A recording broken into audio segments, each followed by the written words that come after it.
자, 여러분, 고장력강으로 정말 튼튼하게 용접을 마쳤다고 칩시다. 그런데 말이죠. 그 완벽해 보이는 용접부 안에서 눈에 보이지도 않는 어떤 힘이 슬금슬금 치명적인 균열을 만들고 있다면 어떨까요? 좀 섬뜩하죠? 오늘 바로 그 수문적 아크 쏠림 현상에 대해 아주 속 시원하게 파헤쳐 보겠습니다. 바로 이 사진 좀 보세요. 이렇게 불안정하게 흔들리는 아크가 모든 문제의 시작점이에요. 이게 뭘 만드냐면 스패터나 기공, 또 융합불량 같은 아주 작은 결함들을 만들어내거든요. 에이, 뭐 저런 거 가지고 싶을 수도 있는데 천만에요. 바로 이런 작은 지점들이 응력 집중부라는 시한폭탄이 되는 겁니다. 그러다가 구조물 전체에 쫙 하고 치명적인 균열을 일으키고 결국에는 상상도 하기 싫은 대형 사고로 이어질 수 있는 거죠. 아니 그럼 이 모든 문제를 일으키는 원흉이 대체 뭘까요? 네, 바로 아크 쏠림입니다. 영어로는 마그네틱 블로우라고도 하죠. 자, 지금부터 그 정체를 낱낱이 파헤쳐 보겠습니다. 왼쪽이랑 오른쪽 차이가 확 보이죠? 안정적인 아크는 이렇게 쭉 직선으로 뻗어나가야 정상인데 아크 쏠림이 생기면 오른쪽처럼 그냥 제멋대로 막 휘어버려요. 말 그대로 아크가 가야 할 길을 벗어나서 엉뚱한 데로 가버리는 현상이죠. 이게 특히 언제 심해지냐면 고장력강처럼 자석에 잘 붙는 강자성체를 직류, 그러니까 DC 전원으로 용접할 때 정말 골치 아파집니다. 이 현상 뒤에는 사실 꽤 간단한 물리 법칙이 숨어 있어요. 플레밍의 왼손 법칙 기억나세요? 간단히 말해서 전류가 흐르는 아크 주변에 자기장이 생기잖아요. 이 둘이 딱 만나면 로렌츠의 힘이라는 제3의 힘이 뿅 하고 나타나서 아크를 옆으로 훅 밀어버리는 거예요. 뭐랄까, 보이지 않는 손이 아크를 툭툭 치고 있다고 생각하시면 딱 맞습니다. 좋아요. 그럼 대체 왜 멀쩡하던 자기장이 한쪽으로 쏠려서 아크를 밀어내는 걸까요? 궁금하시죠? 지금부터 그 주범 세 가지를 하나씩 추적해 보겠습니다. 첫 번째 용의자는 바로 우리가 정말 자주 간과하는 접지 클램프의 위치입니다. 이 그림을 보시면 하실 거예요. 전류라는 건요, 가장 가기 쉬운 길, 즉 접지점을 향해서 흐르려는 성질이 있거든요. 바로 이때 전류가 확 쏠리는 이 접지점 쪽에 자기장이 엄청나게 강해지는 거죠. 그럼 어떻게 될까요?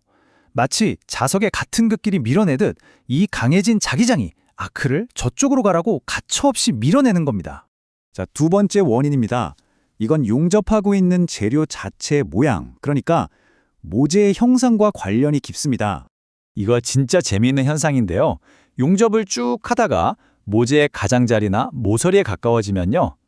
자기력선이 갈 데가 없으니까 공기 중으로 빠져나가지 못하고 금속 안에 꽉 갇혀버려요. 좁은 골목에서 바람이 더 세지는 거랑 똑같아요. 자기력선이 꽉 응축되면서 아크를 질량이 더 큰 안쪽, 그러니까 금속 덩어리 쪽으로 확 끌어당기는 거죠. 그래서 유독 모서리나 끝부분 용접이 잘 안 되고 힘든 겁니다. 그리고 마지막 세 번째 원인, 이건 재료 자체에 숨어있는 눈에 보이지 않는 속성인데요. 바로 잔류자기입니다. 고장력강 같은 재료들은요, 외부에서 받은 자기 충격을 그대로 기억하는 성질이 있어요. 무슨 말이냐면 예를 들어서 공장에서 마그네틱 크레인으로 자재를 번쩍 들어서 옮겼다? 그럼 그 강판 자체가 하나의 거대한 자석이 되어버릴 수 있다는 거죠. 이런 자석이 된 재료에 용접을 하려고 하면 말 다 했죠. 예측 불가능한 자기장이 아크를 막 이리저리 흔들어서 완전히 통제 불능 상태로 만들어버립니다. 자, 지금까지 원인을 제대로 파악했으니까 이제부턴 이 보이지 않는 적과 싸워서 이길 수 있는 실전 기술들을 알아볼 차례입니다. 우리의 무기고를 한번 열어볼까요? 가장 근본적이면서도 가장 확실한 해결책, 그건 바로 사용하는 전류의 종류를 바꿔버리는 겁니다. 직류, 즉 DC는 전류가 한 방향으로만 쭉 흐르잖아요. 근데 교류, AC는 어때요? 전류 방향이 1초에 수십 번씩 플러스 마이너스를 정신없이 왔다 갔다 하죠. 덕분에 자기장이 어느 한쪽 방향으로 쌓일 틈이 전혀 없는 거예요. 자기장이 생길만 하면 바로 방향이 바뀌어버리니까 아크 쏠림 현상이 마법처럼 거의 사라집니다. 물론 교류용 용접봉을 써야 한다는 건 잊지 마시고요. 근데 저는 꼭 직류를 써야 하는데요 하는 분들도 되시겠죠? 자, 그럴 때를 위한 아주 스마트한 방법 두 가지가 있습니다. 그림처럼 접지를 양쪽에 물려서 자기장 밸런스를 맞춰주거나 아예 용접 케이블을 모재에 몇 번 감아버리는 거예요. 그럼 반대 방향에 자기장이 생기면서 기존의 아크 쏠림을 상쇄시켜버리는 거죠. EJ라고 할까요? 자, 이제부터는 현장에서 용접사가 바로 써먹을 수 있는 아주 중요한 기술입니다. 뭐냐면 바로 아크 길이를 가능한 한 짧게, 아주 짧게 유지하는 겁니다. 이게 바로 아크 쏠림에 대한 우리의 1차 방어선이에요. 이 그림을 보면 바로 이해가 되실 겁니다. 아크 기둥이 길면 어때요?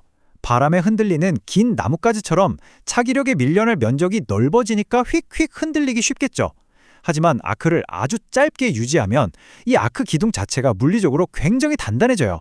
그래서 외부 자기력이 밀어내도 꿋꿋하게 버티면서 목표 지점을 정확하게 지질 수 있게 되는 겁니다.